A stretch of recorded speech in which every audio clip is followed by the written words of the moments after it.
day 31. And I had an interesting experience last night. I actually was working at home all day, and by the end of the day, when it was less hot, I just wanted to get out. And one of the things that my body asked me for is to leave my phone behind. And I knew that I was going to see the moon in its beauty and that I'd want to take a picture, but I just also knew that I didn't want to have my phone with me. I didn't want to check anything. I didn't want to look for anything. And mostly, I didn't want to be available to anyone. So it was such an incredible experience because I saw the moon and it was magical, and the fact that I didn't have my phone with me meant that it was just she and I, we were relating without any witnesses, without any,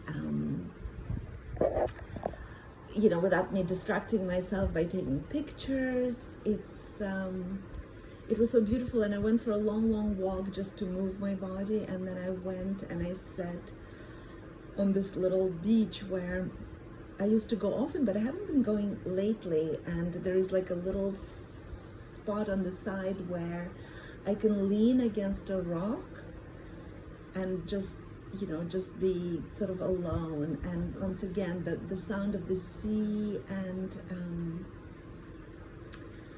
the moon, and just it was so clear to me. It was such, I was so aware that we live on a planet and that the moon is another planet that is sort of hanging in outer space.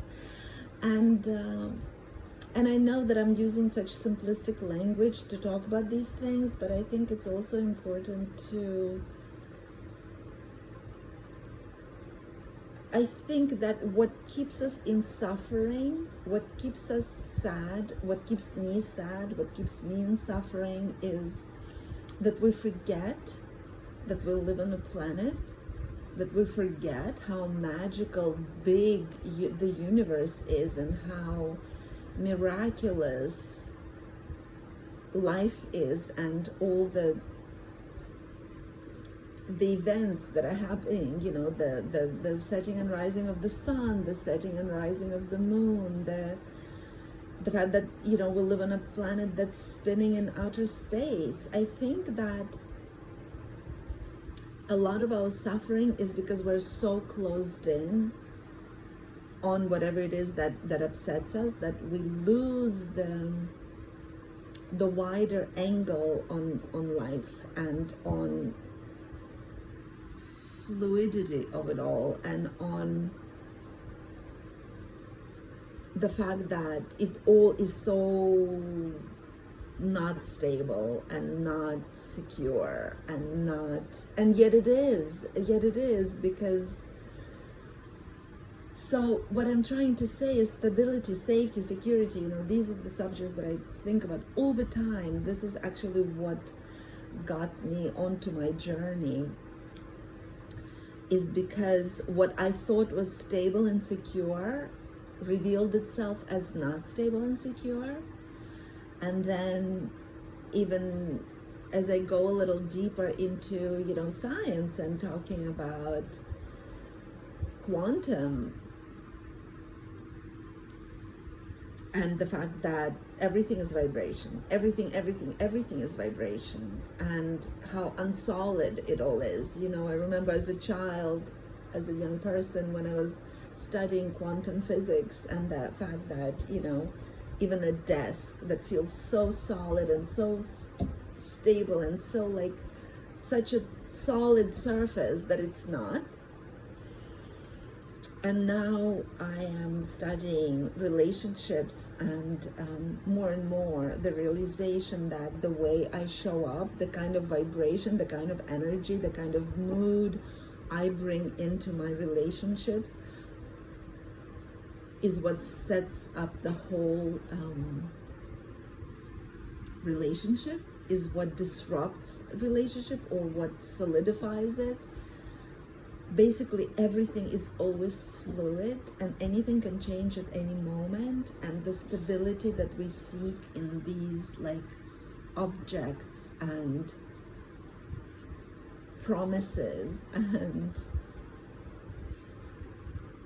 money and economic stability and all that stuff, it's just, I think more and more we are being shown that that's just not as stable as we always thought it to be, that nothing is really as stable as we always thought it to be. And so yes, we can rely, to go back to where I'm coming from, we could rely on the sun setting and rising, and the moon setting and rising, and the seasons and everything, and yet some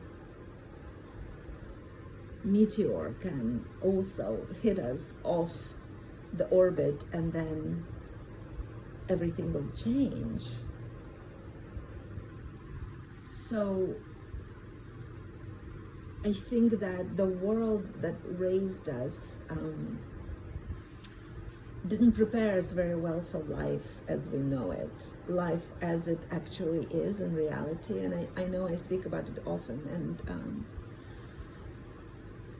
it all brings me back to our relationship with ourselves, our relationship with our bodies, our relationship with our spirit, our relationship with the universe is ultimately what anchors us into this physical experience.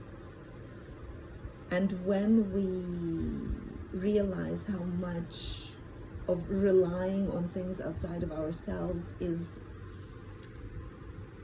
not as secure as we thought, that so much of our own resilience and so much of our own ability to trust and hope and create and be in flow with the energies and the changes of every day is what actually is much more secure than all those other things that we rely on, as per patriarchal conditioning.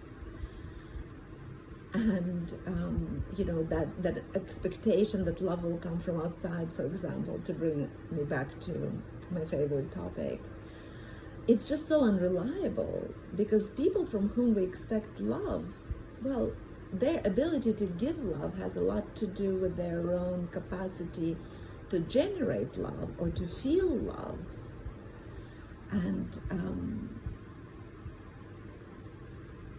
And yet we demand and we expect and we get very, very upset when they cannot give us the love that we need.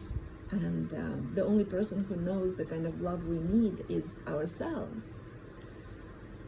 So as we are seeing how the governments, the economy, the money, all the things that we've relied on for security, how it loses value and how everything is in such constant state of flux, the more we focus on the power that lies within us, the more we create a relationship with forces that are bigger than us, the more we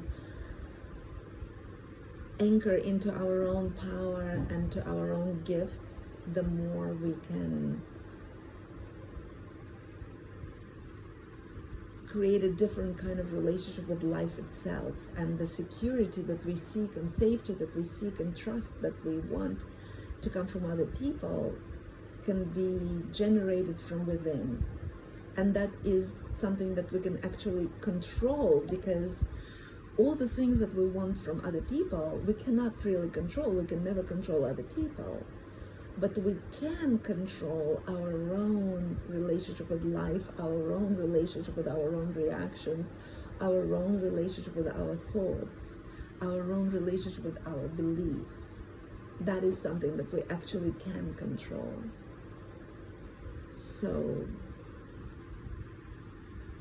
that's where I am today. And today is actually full moon, and there is a lot of, that being there last night with at one, alone, without any interruption, from my phone or other people just really got me thinking about that, and that also filled me with enormous, overwhelming emotion of abundance and gratitude, because when we take the time to disconnect from the outer, from the physical sort of reality, and at the same time be really, really anchored in it, because there I was sitting on my rock, looking at my sea, looking at the moon. I was very much anchored in this physical reality, but I was also connected to something much bigger than that. And it proves to be an incredible source of nurturance for me. This ability to anchor into this present moment, especially in nature, and also connect to something much bigger than what is observable to me. It was just such a beautiful moment. I really felt that was something very, very special, and it colored the way I spent the night as well. When I came home and was able to sleep differently, just like really cleared me. So I wanted to share that with you today. I think I was a little bit all over the place today, but I'm processing actually a lot. There is a lot that's happening. I'm processing a lot, and but not yet ready to give it out in these little bursts. So maybe I was a little bit all over the place, but wanted to come in and share anyway. See you tomorrow.